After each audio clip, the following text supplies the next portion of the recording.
Radio Claret América presenta Sediento de ti, la palabra, fuente de vida, con el sacerdote misionero claretiano Tony Díaz. Reflexiones diarias del Evangelio. Aquí iniciamos. Bienvenidos, hermanos, a nuestras reflexiones bíblicas de las lecturas del día. Hoy es jueves de la cuarta semana del tiempo ordinario. La primera lectura de hoy viene de la carta a los Hebreos, capítulo 12, versículos 18 al 19 y 21 al 24. Hermanos, cuando ustedes se acercaron a Dios, no encontraron nada material, como en el Sinaí, ni fuego ardiente, ni oscuridad, ni tinieblas, ni huracán, ni estruendo de trompetas, ni palabras pronunciadas por aquella voz que los israelitas no querían volver a oír nunca. En efecto, tan terrible era aquel espectáculo que el mismo Moisés exclamó: «Estoy aterrorizado y tiemblo». Ustedes, en cambio, se han acercado a Sión, el monte y la ciudad del Dios viviente, a la Jerusalén celestial, a la reunión festiva de miles y miles de ángeles, a la asamblea de los primogénitos, cuyos nombres están escritos en el cielo. Se han acercado a Dios, que es el juez de todos los hombres, y a los espíritus de los justos que alcanzaron la perfección. Se han acercado a Jesús, el mediador de la nueva alianza, cuya sangre derramada es más elocuente que la de Abel. Palabra de Dios. El salmo responsorial es el Salmo 47 y el responsorio es: recordamos, Señor, tu gran amor. Recordamos, Señor, tu gran amor. Grande es el Señor y muy digno de alabanza en la ciudad de nuestro Dios. Su nombre santo, altura hermosa, es la alegría de toda la tierra. El monte Sión en el extremo norte, en la ciudad del Rey Supremo. Entre sus baluartes ha surgido Dios como una fortaleza inexpugnable. Lo que habíamos oído lo hemos visto en la ciudad de Dios de los ejércitos, en la ciudad de nuestro Dios, fundado para siempre por Dios mismo. Recordamos, Señor, tu gran amor en medio de tu pueblo. Tu renombre, Señor, y tu alabanza llenan el mundo entero. Recordamos, Señor, tu gran amor. El Evangelio de hoy viene de Marcos, capítulo 6, versículos 7 al 13. En aquel tiempo llamó Jesús a los 12, los envió de 2 en 2 y les dio poder sobre los espíritus inmundos. Les mandó que no llevaran nada para el camino, ni pan, ni mochila, ni dinero en el cinto, sino únicamente un bastón, sandalias y una sola túnica. Y les dijo: cuando entren en una casa, quédense en ella hasta que se vayan de ese lugar. Si en alguna parte no los reciben, ni los escuchan, al abandonar ese lugar, sacúdanse el polvo de los pies, como una advertencia para ellos. Los discípulos se fueron a predicar el arrepentimiento, expulsaban a los demonios y ungían con aceite a los enfermos y los curaban. Palabra del Señor. Muy bien, hermanos, damos comienzo a nuestra reflexión de las lecturas del día. Seguimos leyendo de esta bella carta a los hebreos y ahora entra un tema muy interesante donde el autor de esta carta hace un contraste entre la alianza antigua y la alianza nueva que Dios lleva a cabo en Jesucristo.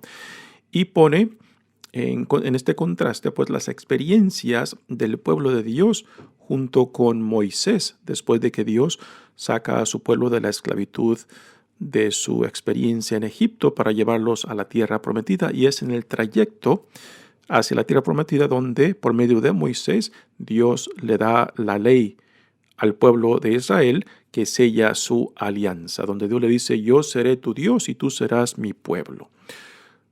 Y esta es la experiencia que utiliza el autor como contraste de lo nuevo que Dios ha llevado a cabo en Jesucristo, de que es algo más pleno, más perfecto que lo que el pueblo de Israel vivió en el trayecto hacia la tierra prometida, donde se sella la alianza por medio de Moisés. Dice: hermanos, cuando ustedes se acercaron a Dios, no encontraron nada material, ¿no? Aquí está haciendo referencia a la experiencia del pueblo de Dios por medio de Moisés con Dios. Y menciona algunos detalles de esa experiencia del encuentro con Dios en el monte Sinaí. Dice: no encontraron nada material como en el Sinaí, ni fuego ardiente. El fuego, la columna de fuego, es símbolo de la presencia de Dios que caminaba con el pueblo de Israel, ni oscuridad, ni tinieblas, también el símbolo de la nube, también presencia de Dios que bajaba sobre la tienda del encuentro, donde Moisés iba y prácticamente se entrevistaba con Dios para que después llevara el mensaje al pueblo de Dios. Ni huracán, ni estruendo de trompetas, ni palabras pronunciadas por aquellas voces que los israelitas no querían volver a oír nunca. Y a lo que hace referencia a esto es la experiencia de temor y miedo que el pueblo de Israel experimentaba cuando veía la columna la nube bajar sobre el monte del Sinaí, y después los truenos que se escuchaban que representaban la presencia de Dios. Moisés iba y subía al monte para estar con Dios. Y es una de esas experiencias donde Moisés baja y trae consigo pues la ley que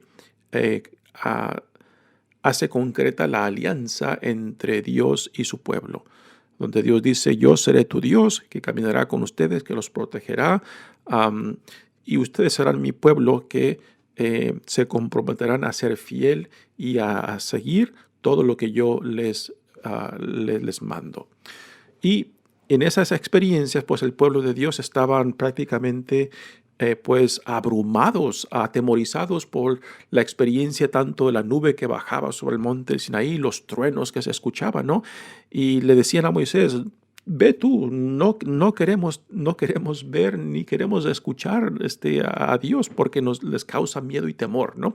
Tanto era el pánico. Así que esa experiencia del pueblo de Dios en relación a cómo Dios se manifestaba, pues abrumaba y los dejaba pues anonadados y llenos de miedo, y prácticamente no querían ni acercarse al monte de Sinaí porque se sentían miedo, y dejaban que Moisés pues llevar a cabo, fuera el intermediario, llevar a cabo lo que Dios quería comunicarles a ellos, ¿no? Así que esa experiencia en el monte Sinaí con Dios fueron experiencias, digamos, espeluznantes, experiencias que llenaba al pueblo de Dios de miedo y temor, pero no temor en el sentido de que se sentían anonadados, sino un temor que les causaba miedo y pánico.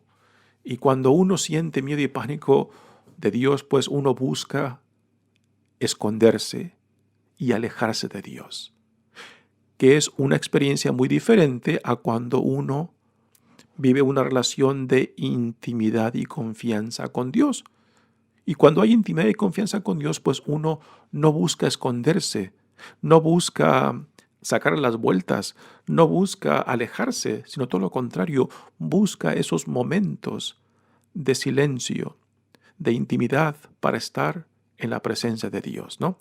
Y aquí en este contraste, pues el autor de esta carta pone la experiencia de miedo y temor del pueblo de Dios a la otra experiencia en Cristo, en la cual el ejemplo de Cristo, la humildad de Cristo, la mansedumbre de Cristo y la confianza de Cristo manifestada en su propia persona, pues ayuda a aquellos que por medio de Jesucristo entran a esta relación de intimidad y confianza con Dios, pues a acercarse a Dios no con miedo y temor, sino con confianza, sino con compasión y ternura, porque es precisamente lo que Jesús modela en su propia relación, que es un contraste con lo que Moisés mismo describe en sus encuentros con Dios, que son momentos de terror, cuando dice, en efecto, tan terrible era aquel espectáculo que el mismo Moisés exclamó, estoy aterrorizado y tiemblo, ¿no? Y esta no es la experiencia de Jesús, que tiembla en la presencia de Dios, sino todo lo contrario. Jesús manifiesta humildad, confianza, entrega, intimidad con el Dios que lo ha llamado, ¿no?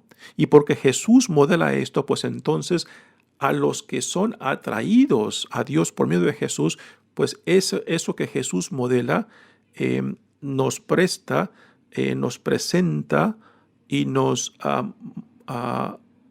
modela una relación no de miedo y de temor y de esconder y de correrle a Dios, sino todo lo contrario, de saber estar en confianza e intimidad. Y esta es la gran diferencia de este contraste que el autor de esta carta hace de la experiencia de los antepasados en el monte de Sinaí y la experiencia con Cristo, que es nuestro mediador de la nueva alianza. Dice, ustedes en cambio se han acercado a Sión, el monte en la ciudad de Dios viviente, a la Jerusalén celestial. ¿A qué hace referencia esto de la Jerusalén celestial? El monte de Sinaí también hace referencia a la ciudad de Jerusalén, la ciudad física de Jerusalén y el templo que se encuentra dentro de la ciudad de Jerusalén, que también es llamada la ciudad del rey, la ciudad del rey David. Pero aquí a lo que hace referencia a la Jerusalén celestial es la realidad de lo que Dios ha llevado a cabo en Jesucristo. La Jerusalén celestial es la nueva creación que Dios ha llevado en Jesucristo, de que ya no es una Jerusalén construida por hombres, ya no es un templo construido por hombres, sino que es algo creado y construido por Dios mismo, ¿no? Y esto nos debe de recordar algo que el libro del Apocalipsis describe, ¿no? Cuando nos da la visión, una visión del templo de Dios, donde Dios está en el centro, después rodeado, está en el centro y después Jesús sentado a un lado de él y después rodeado de 4 seres y después estos 4 seres también rodeados de las 12 tribus de Israel. Y esta es una imagen de la Jerusalén celestial, ya no construida por hombres, ni tampoco del templo, que ya el templo pasa a la historia en la muerte y resurrección de Jesús. Por eso en el Evangelio, cuando Jesús muere, dice que la cortina que separa el altar principal dentro del templo del resto de la gente, pues se parte en 2 y queda al descubierto, lo cual en la muerte de Jesús, pues el templo ya pasa a ser del templo físico al templo espiritual, donde el Espíritu Santo habita. Por eso se nos dice de que somos el templo del Espíritu Santo, ¿no? Así que la localidad del encuentro de Dios o del acceso a Dios pasa de lo físico del templo a la Jerusalén celestial, al templo creado por Dios en el Espíritu Santo, ¿no? Y esto es a lo que hace referencia el autor de esta carta cuando habla del Jerusalén celestial, en contraste de la Jerusalén, de la ciudad de Jerusalén y del templo físico. Dice: a la reunión festival de miles y miles de los ángeles, a la asamblea de los primogénitos cuyos nombres están escritos en el cielo. ¿Quiénes son estos? Pues aquellos que son parte del cosmo celestial de Dios, tanto los ángeles como los serafines, los querubines, y también aquellos pues que han vivido una vida entregada a Dios. Y después hace otra mención, dice: se han acercado a Dios, que es el juez de todos los hombres, y a los espíritus de los justos que alcanzaron la perfección. ¿Quiénes son estos justos que alcanzaron la perfección? Pues estos justos hacen referencia tanto a los antepasados, que ya en esta carta los ha mencionado, como a Moisés, como a David, como a Sansón, y ha mencionado a algunos de ellos que vivieron una vida entregada en obediencia y en confianza a Dios, pero que aún en su entrega no alcanzaron a ver la victoria que Jesús ha ganado en su muerte y resurrección.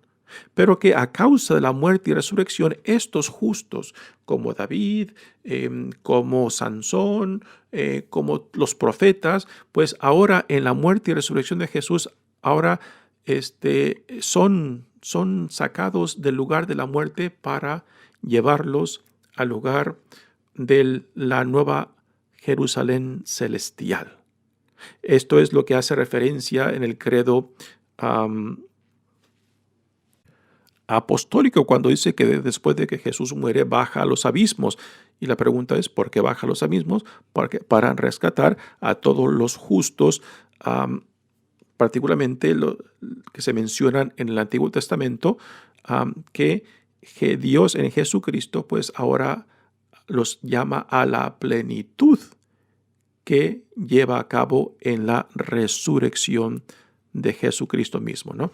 Así que a estos son a los que hace referencia cuando menciona a los justos que alcanzaron la perfección, pero también estos justos que alcanzan la perfección también hace referencia a los hombres y mujeres, a los santos y santas que han muerto como mártires por su fidelidad a Cristo y el Evangelio.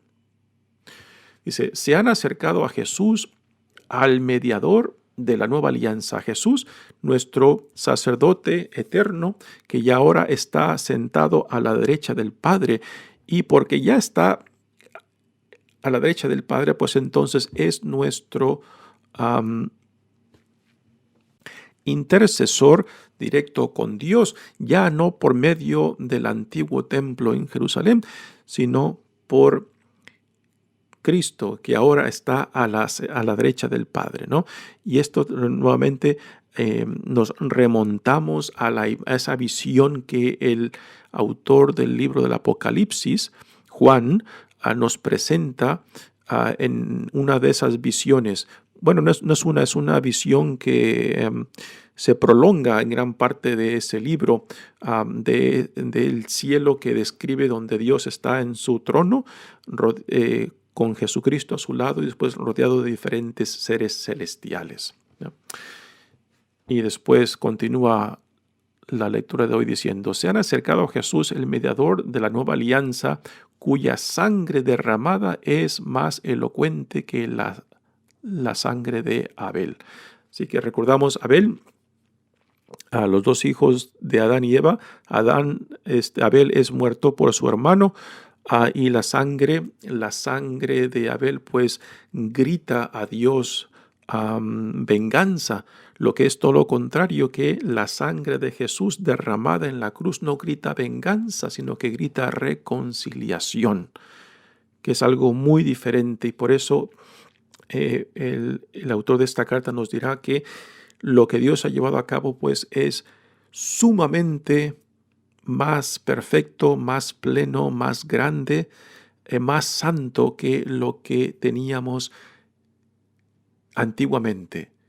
Y con esto le quiere recordar el autor de esta carta a su audiencia, a los judíos cristianos que están por abandonar todo lo que han recibido, rechazar lo que Dios les ha dado en Jesucristo y quieren regresar a algo inferior, algo que ya ha pasado, y están rechazando lo nuevo, la nueva alianza que Dios ha llevado a cabo en Jesucristo. Y nuevamente aquí entra el símbolo de la sangre. En la mentalidad judía, la vida se encuentra en la sangre. Así que cuando Jesús derrama su sangre en la cruz, está entregándose, está donando a sí mismo, donando su vida por la salvación del mundo, por nuestra santificación y por el acceso directo a Dios Padre. Muy bien, pasemos ahora al Evangelio de hoy. Es la continuación del Evangelio de ayer, donde ahora Jesús pues comienza una nueva transición en este proyecto de salvación, donde ahora incluye a sus discípulos, que de entre ellos seleccionó a 12 que los llama apóstoles. Ya hemos hablado acerca de la distinción entre lo que es un discípulo y lo que es un apóstol.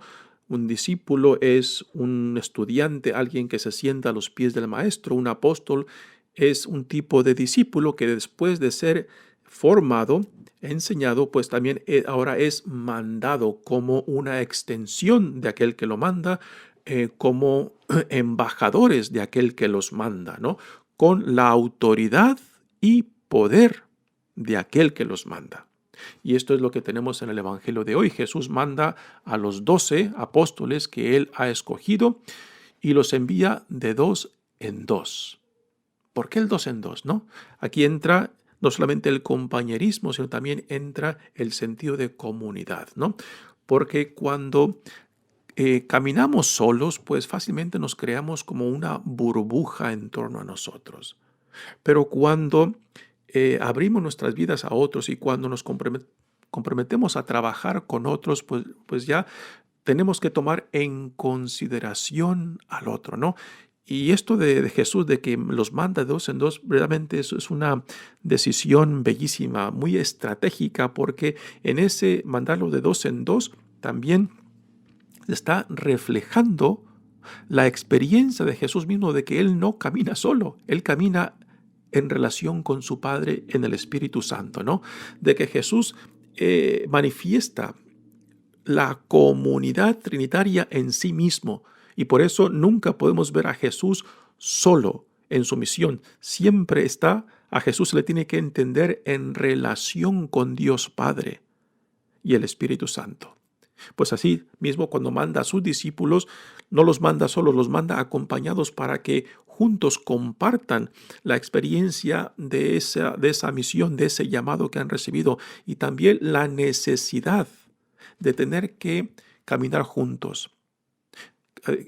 No sé dónde escuché un dicho que dice: si quieres ir rápido, vete solo. Si quieres crear comunidad, camina con otros, ¿no?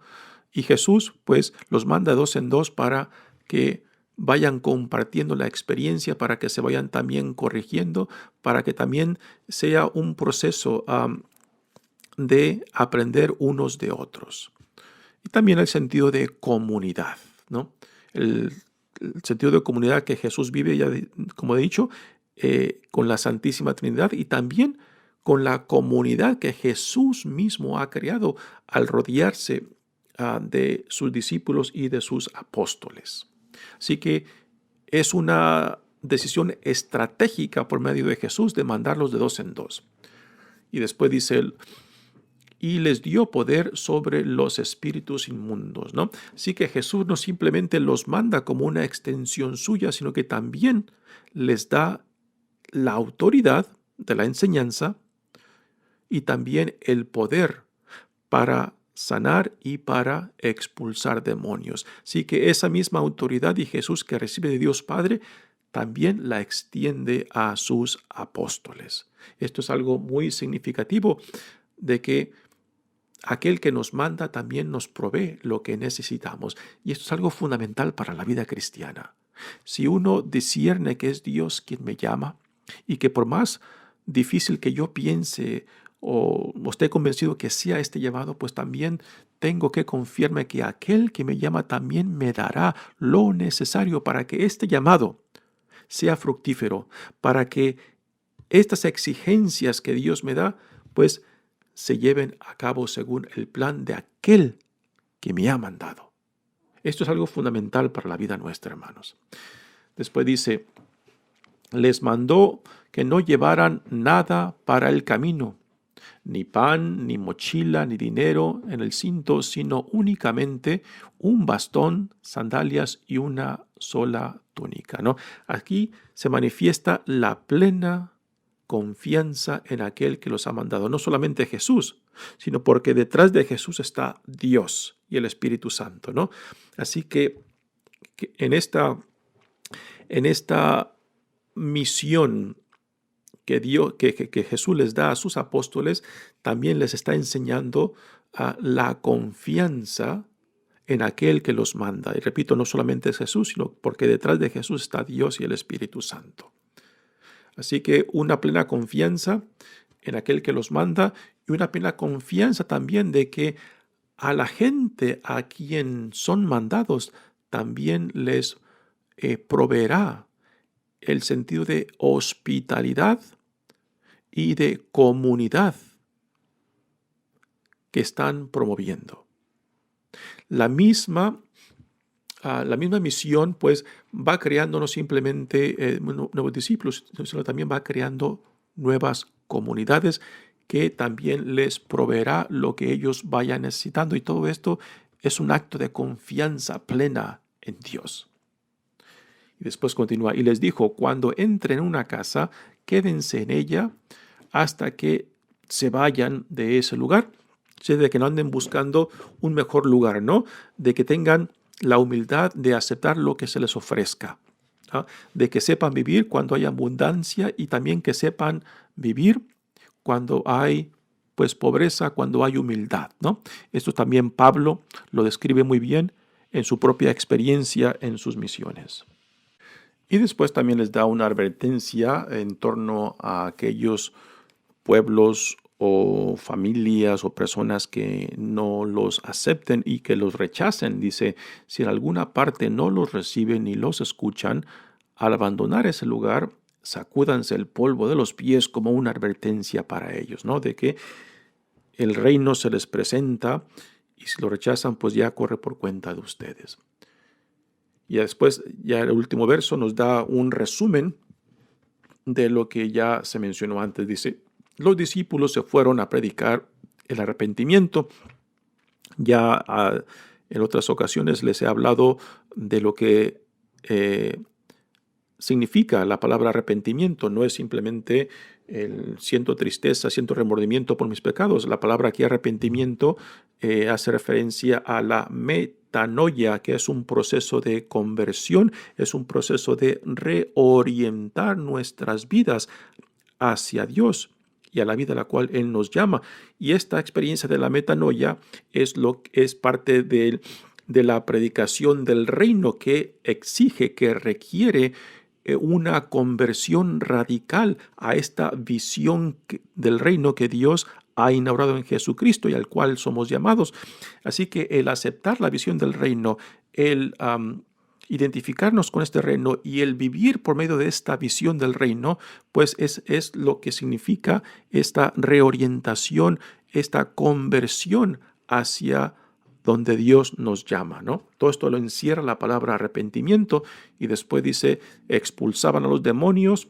El expulsar demonios era testimonio de la realidad del reino. Así que la expulsión de los demonios, las sanaciones, no era el centro de la proclamación, sino testimonio de que lo que estaban predicando acerca del reino, de lo que estaban compartiendo acerca de la inauguración del reino o del reinado que ya está activo en el mundo. Entonces, la expulsión de los demonios, las sanaciones, los milagros, son testimonio de que esta realidad es verdadera.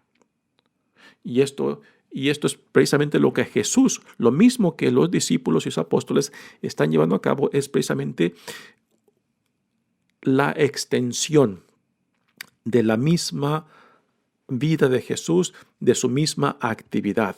Así que cuando Jesús manda a sus apóstoles, no simplemente los manda con que Dios los bendiga, sino también los manda con la autoridad para predicar el reino y el contenido del reino, y también con el poder para llevar a cabo el testimonio de lo que predican acerca del reino es verdad y que el reinado de Dios ya está activo.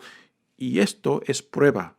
La expulsión de los demonios, la sanación y los milagros son prueba de que ya estamos viviendo en una nueva era, inaugurada en Jesucristo, Hijo de Dios, Mesías y nuestro Señor. Mi nombre es Padre Tony Díaz, misionero claretiano. Que Dios los bendiga. Radio Claret América presentó Sediento de ti, la palabra. Fuente de vida. Sus comentarios son importantes. Contáctenos en radioclaretamerica@gmail.com.